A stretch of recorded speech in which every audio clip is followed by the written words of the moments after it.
I'm assuming that's my cue. Hello, everyone. I am Destructiox. I am a speedrunner from England. I've been speedrunning for about 4 months now. Commentating with me is Mima. Or hacker dated, depending on what name you want to use. But yeah, call me whatever you want, I guess. Yeah, he's going to be helping me out with this, and I'm very proud to present Ex-Mutants to you all for No Kid Hungry 2021.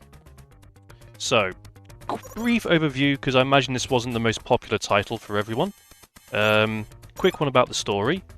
Post-apocalyptic world, people have turned into mutants. There's a robot who decides to turn people back into humans. And so we have the Ex-Mutants. Relatively simplistic, no need to worry about it too much. 4 of them got captured, and the 2 that are remaining have to go and rescue them. So we've got a choice between Aykroyd and Shannon. I'm going to be playing as Aykroyd for this run today. So we shall get started, just to verify. Medium difficulty. Easy is only half the game, which is very strange. It's very weird to me as a kid. But yes, we shall be getting started now. In 3, 2, 1, go. So we're going to start off in the deserted lab. We're going to be picking up these steel bombs off the floor. These are incredibly useful, these steel bombs. They're sort of your power-up types that you generally tend to have in Castlevania, you know, like the cross or the holy water. And yeah, steel bombs here are they're going to be what we're using most in the speedrun. They bounce off of floors and walls, and when they touch things, they blow up. They're very, very useful. In the lab, you'll be seeing a particular trick that we're going to be using with the steel ball in particular. When we get to our first boss, which is in about 2 levels' time. Oh yes, it's very useful there for a glitch. Every level here from now on, caves onward, we have to be picking up a power cell before the game lets us leave. If we try to leave without a power cell, the game refuses and sends us back into the level. So here we're going to be just doing some damage boosts. Like every good platforming game, we have invincibility frames. And there's an odd bug where you can jump after taking damage. Don't worry about it. It's absolutely fine. Not It's busted like at all. Really. It is the a bit. iframes are incredibly short for a platformer around this time, but being able to do a extra jump out of your iframes leads to, well, pretty much 90% of the tricks in this game, I would say. Yeah, I would also say so. That guy really tried to clock me there, but no worries, we handled him. Steel bombs here, coming in useful. Taking care of these guys before we even get to them. Lovely. As you saw the first level there, I actually went down instead of up to the exit because we had to pick up the power cell. Most of the rest in the game, however, are pretty much on the route we need to take. So, ooh, bit rough, but no worries. Yeah, it's fine, there's a checkpoint right there. So being in Caves 2, this is going to be our first boss fight. I will warn you now that it is going to be blink and you miss it. That's a good way of putting it, yes. There's a damage overflow glitch. We had to pick up these little knives for our weapon. And you'll see why in a sec. Ah, that's Saw Blade trying to meet me. No. Playing it smart and safe, I say. I need to blow up this wall, because behind this wall is some steel bombs that I mentioned before. And we're going to be using these as part of the damage overflow glitch. One of my favourite parts. When I saw this, when I first started learning this run, this blew my mind. Here's the boss. Boom. Yeah, he's gone. So, as you can imagine, that is our strategy for pretty much every boss fight except one for the whole run. Yeah, sadly, the final boss has an immunity to... well, he doesn't have a hitbox for primary and secondary weapon types. They just go right through him, so we can't do the damage overflow glitch on that one, but for everything else, it's fair game. So, going back to the characters, there's not actually that much difference between the 2 characters. All the sub-weapons are the same. The main trade-offs is that Shannon has a almost insignificant range bonus over Aykroyd, but it is not made up for with the 2 less HP that she has. It makes the runs a lot more dangerous. Yeah, when you're playing as Shannon. there's much less buffer of health to work with, and there's also results in less tricks that you can do, because effectively in this game, this game is effectively a resource management game, and health is the resource. You spend it to do tricks, and Shannon with a lower health means that she can do less tricks as a result, which is a shame, but it's the way it is. It also means that when Ex-Mutants is having a Ex-Mutants moment, Shannon can often just get killed by it outright, whereas yeah, Aykroyd can shrug it off usually. Yeah, they very much are what I like to call undesired AI behaviors, which is they will just randomly decide to turn left. Ooh. So I'm going to try and do One more. pretty close damage boost. There we go. Up through the stairs. Very nice. But this is the first instance of a damage boost jump clearing a significant part of the level. And boom. That's the second boss done. If you ever see Ex-Mutants again, that section you just saw may be different.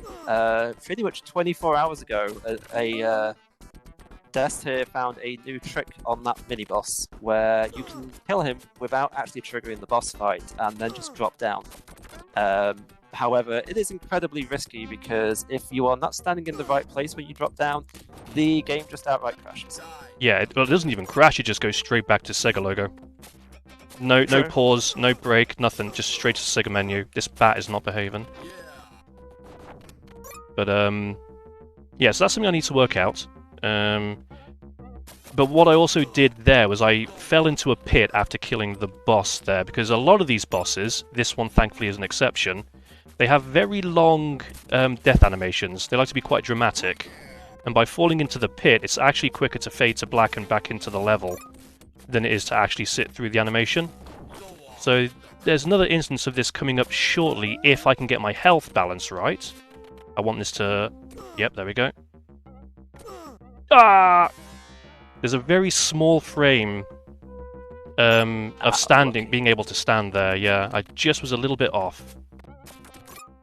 But no worries. Lives in this game are very, very cheap.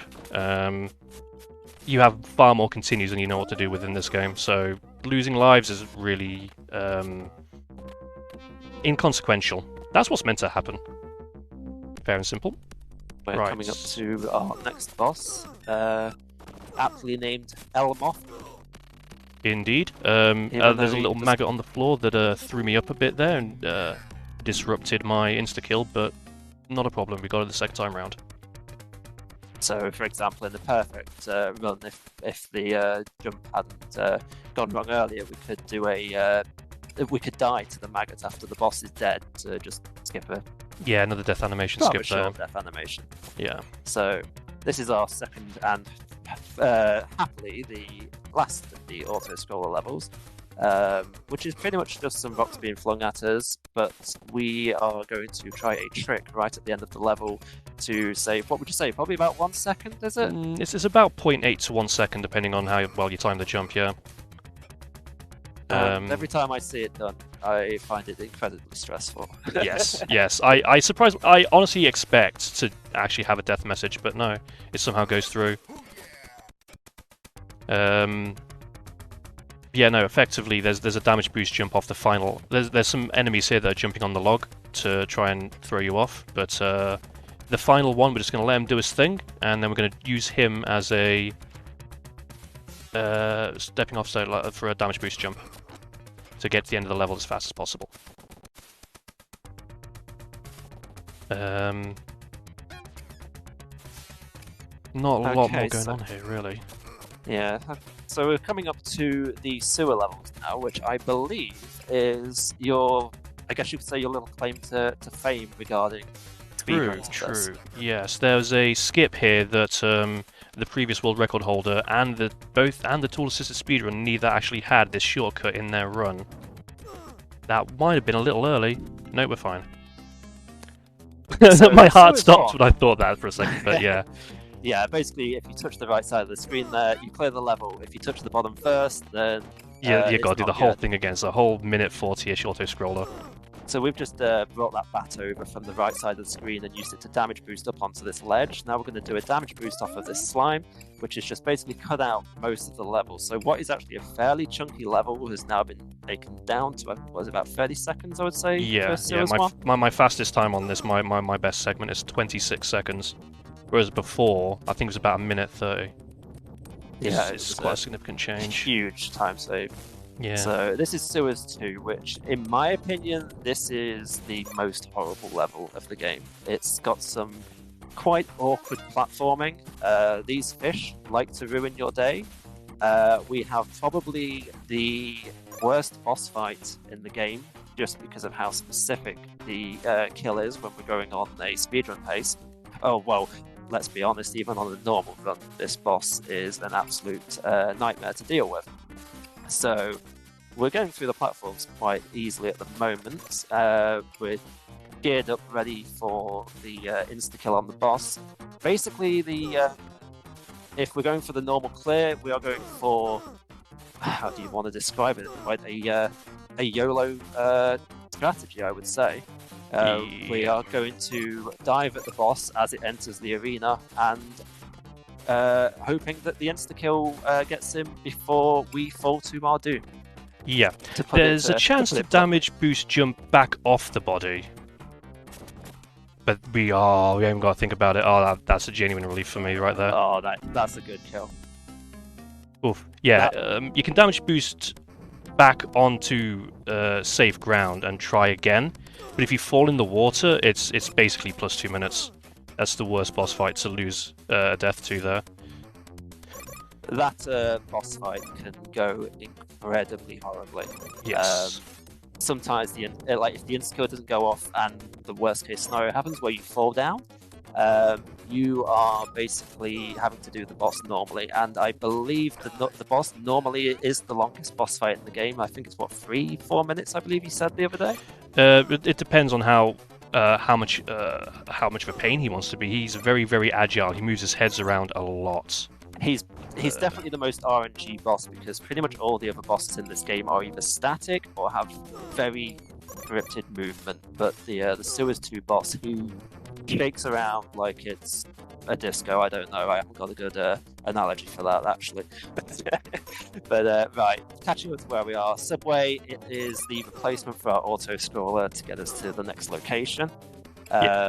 It's mostly just damage boosting off these guys' baseball bats. You can clear them, but it tends to be more usual that you damage boost off them.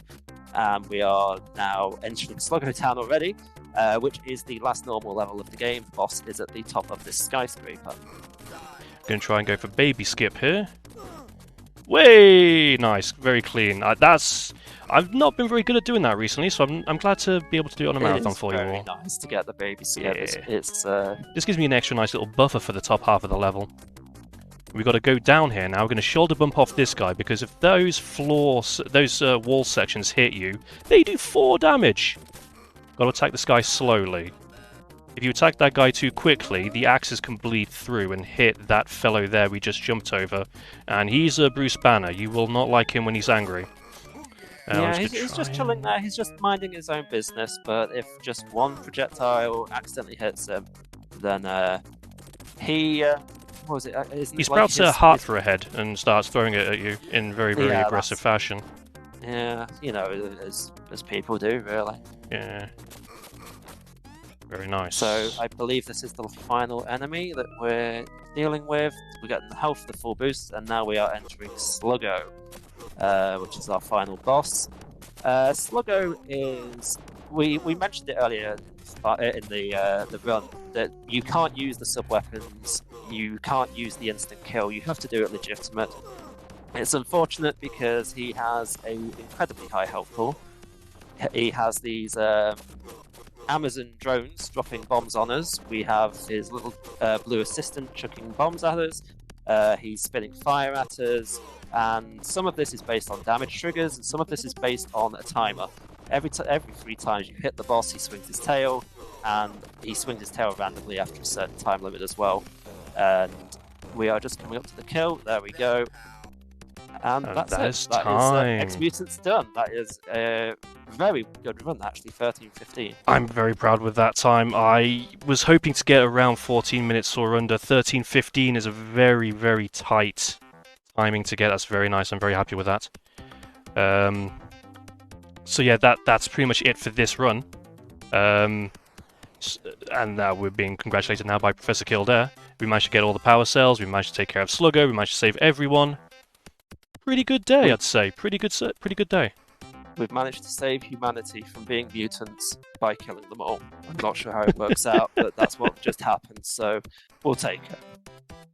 Very much the case. Very much the case. But no, that's brilliant. That's it for me. And I'd like to thank my commentator here, Mima, for joining me. I'd like to thank No Kid Hungry 2021 for inviting me here and allowing me to do this run. This is my first marathon, would you guys believe? So thank you very much for allowing me to do this. It was an absolute pleasure. And also, one extra shout out to my brother, because no word of a lie, 2 hours before this run started, my headset split in half. So shout out to my brother, who very kindly allowed me to borrow his. Yep, no more from me. So yeah. Yep. Thanks for having us, and catch you later. Yep. Yeah.